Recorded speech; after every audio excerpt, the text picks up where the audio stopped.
Mutton ಕೈಮಾಗೆ ಬೇಕಾಗುವ ಮಸಾಲೆ ಸಾಮಾನು ಎಲ್ಲ ತೋರಿಸ್ತಾ ಇದ್ದೀನಿ ಈಗ ನಿಮಗೆ. ನಾನು ಅರ್ಧ ಕೆ ಜಿ ಮಟನ್ ಕೈಮಾ ತಗೊಂಡಿದ್ದೀನಿ.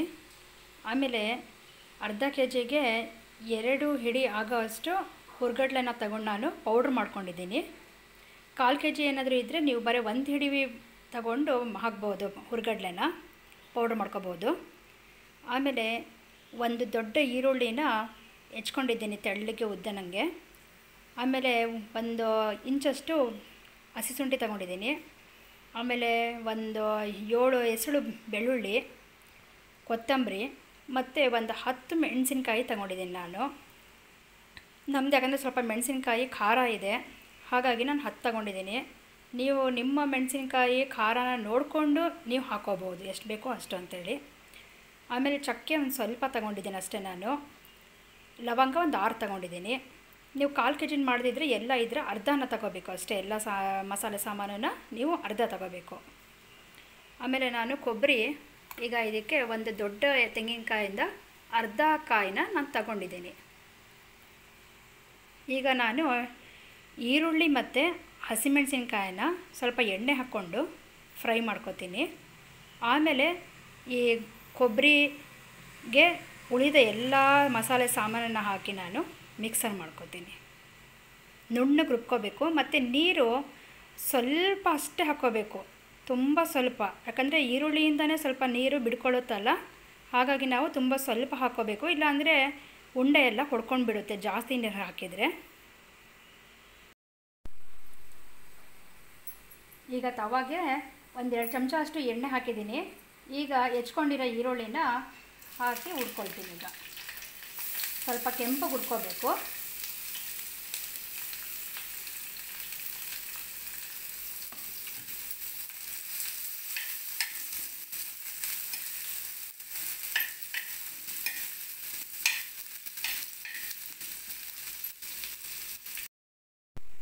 ಈಗ ಮತ್ತೆ 2 ಚಮಚ ಎಣ್ಣೆ ಹಾಕ್ಕೊಂಡಿದ್ದೀನಿ.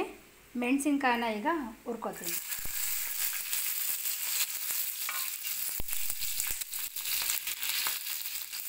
ಮೆಣಸಿನ್ಕಾಯಿ ಫುಲ್ ಹಾಕಿದರೆ ಹೋದರೆ ಹಾರುತ್ತೆ. ಅದಕ್ಕೆ ನಾನು ಅರ್ಧ ಕಟ್ ಮಾಡ್ಕೊಂಡಿದ್ದೀನಿ, 1ರಲ್ಲಿ 2 ಮಾಡ್ಕೊಂಡಿದ್ದೀನಿ. ಮಾಡಿಕೊಂಡು ಹಾಕಿದರೆ ಅದು ಹಿಡಿಯಲ್ಲ. ಇವಾಗ ಇದನ್ನು ಸ್ವಲ್ಪ ಚೆನ್ನಾಗಿ ಹುರ್ಕೊಂಡು ಬಿಟ್ಟರೆ ಅದರದ್ದು ಹಸಿ ವಾಸನೆ ಎಲ್ಲ ಹೋಗುತ್ತೆ.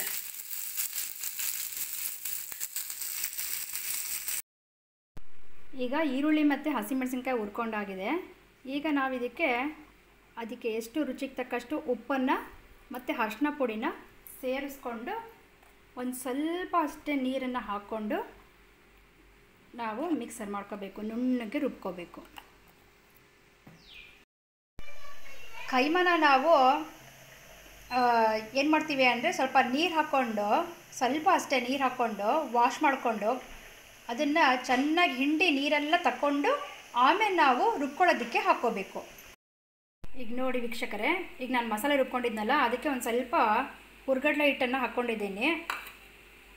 ಈಗ ಕೈಮಾನ ಸ್ವಲ್ಪ ಹಾಕಿ ನಾನು ಸ್ವಲ್ಪ ಮಸಾಲೆಗೆ ಹುರ್ಗಡ್ಲೆ ಹಿಟ್ಟನ್ನು ಹಾಕ್ಕೊಂಡು ನಾನು ಕೈಮಾ ಹಾಕ್ಕೊಂಡು ಒಂದು ಸಲ ತಿರುಗಿಸ್ಕೊಳ್ತೀನಿ. ಇದು ತುಂಬಾ ನೈಸಾಗಿ ಮಾಡ್ಕೋಬಾರ್ದು, ಸ್ವಲ್ಪ ಹೊತ್ತಷ್ಟೇ ಪಲ್ಸ್ ಮಾಡಿಕೊಂಡು ಬಿಡಬೇಕು ಅಷ್ಟೇ. ನಾನು ಮಸಾಲೆ ಮಾಡ್ಕೊಂಡಿರೋದ್ರೊಳಗೆ ಇದು ಸೆಪ್ರೇಟಾಗಿ ಒಂದಿಷ್ಟು ಮಸಾಲೆನ ನಾನು ತಗೊಂಡಿದ್ದೀನಿ. ಯಾಕಂದರೆ ಲಾಸ್ಟಿಗೆ ಉಂಡೆ ಎಲ್ಲ ಮಾಡಿ ಫ್ರೈ ಆದಮೇಲೆ ಗ್ರೇವಿಗೋಸ್ಕರ ಅಂತ ಹೇಳಿ ಇಷ್ಟು ಮಸಾಲೆನ ತೆಗೆದುಕೊಂಡಿದ್ದೀನಿ ವೀಕ್ಷಕರೇ. ನಿಮಗೇನಾದರೂ ಬರೀ ಡ್ರೈ ಉಂಡೆ ಅಷ್ಟೇ ಬೇಕು ಅಂದರೆ ಈ ಮಸಾಲೆ ತೆಗೆದಿಟ್ಕೊಳ್ಳೋ ಅಂಥ ಅವಶ್ಯಕತೆ ಏನು ಇರೋದಿಲ್ಲ.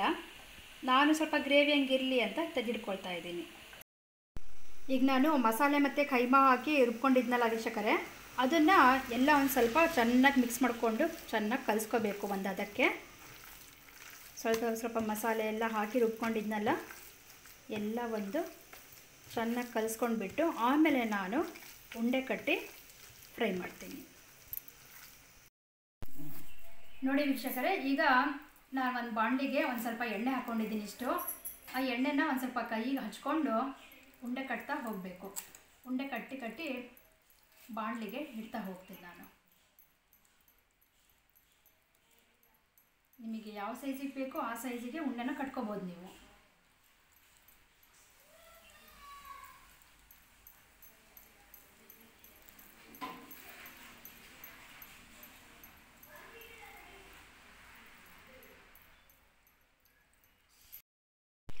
ಈಗ ನೋಡಿ ವೀಕ್ಷಕರೇ, ಉಂಡೆ ಕಟ್ಟಿ ಆಗಿದೆ. ಈಗ ನಾನು ಸಿಮ್ ಒಲೆಯಲ್ಲಿ ಇಟ್ಟು ಈಗ ಒಂದು ಪ್ಲೇಟನ್ನು ಮುಚ್ಚಿಬಿಡ್ತೀನಿ. ಒಂದು 5ರಿಂದ 10 ನಿಮಿಷಗಳ ಕಾಲ ಸ್ವಲ್ಪ ಫ್ರೈ ಆಗಕ್ಕೆ ಹಂಗೆ ಬಿಡಬೇಕು.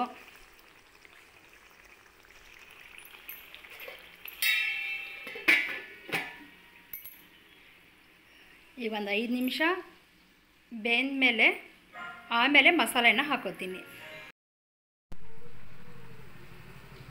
ನೋಡಿ ವೀಕ್ಷಕರೇ, ಈಗ ಇದು ಕೈಮಾ ಉಂಡೆ ಬೆಂದಿದೆ. ಈಗ ನಾನು ಇದಕ್ಕೆ ಸ್ವಲ್ಪ ನಾನು ಮಸಾಲೆನ ತೆಗೆದಿಟ್ಕೊಂಡಿದ್ನಲ್ಲ, ಅದಕ್ಕೆ ಒಂದು ಸ್ವಲ್ಪ ನೀರು ಹಾಕಿ ಕಲಿಸ್ಕೊಂಡಿದ್ದೀನಿ. ನೀರು ಹಾಕಿ ಕಲಿಸ್ಕೊಂಡು ನಾವು ಅದನ್ನು ಹಾಕಬೇಕೀಗ.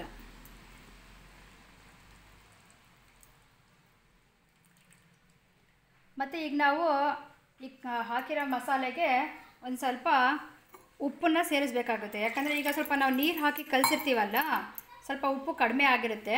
ಹಾಗಾಗಿ ಒಂದು ಸ್ವಲ್ಪ ನಾನು ಉಪ್ಪನ್ನು ಸೇರಿಸ್ಕೊಳ್ತೀನಿ. ಮತ್ತು ಹಾಗೆ ಸ್ವಲ್ಪ ಖಾರ ಕೂಡ ನೀವು ನೋಡ್ಕೋಬೇಕಾಗುತ್ತೆ. ಖಾರ ನೋಡಿಕೊಂಡು ಬೇಕು ಅಂದರೆ ಒಂದು ಸ್ವಲ್ಪ ಖಾರದ ಪುಡಿ ಕೂಡ ಸೇರಿಸಿ ಒಂದು ಸ್ವಲ್ಪ ಹೊತ್ತು ಬೇಯಲಿಕ್ಕೆ ಬಿಡಬೇಕು, ಒಂದು 5ರಿಂದ 10 ನಿಮಿಷಗಳ ಕಾಲ. ಈಗ ಕೈಮಾ ಉಂಡೆ ಕುದೀತಾ ಇದೆ, ರೆಡಿ ಆಗಿದೆ ಕೂಡ ಈಗ ತಿನ್ನೋದಕ್ಕೆ. ನೀವು ಒಂದು ಸಲ ಮಾಡಿ ನೋಡಿ ವೀಕ್ಷಕರೇ, ಹೇಗಾಗಿತ್ತು ಅಂತೇಳಿ ಕಮೆಂಟ್ ಮಾಡಿ, ಲೈಕ್ ಮಾಡಿ, ಸಬ್ಸ್ಕ್ರೈಬ್ ಮಾಡ್ಕೊಳ್ಳಿ ನಮ್ಮ ಚಾನಲ್ನ. Thank you.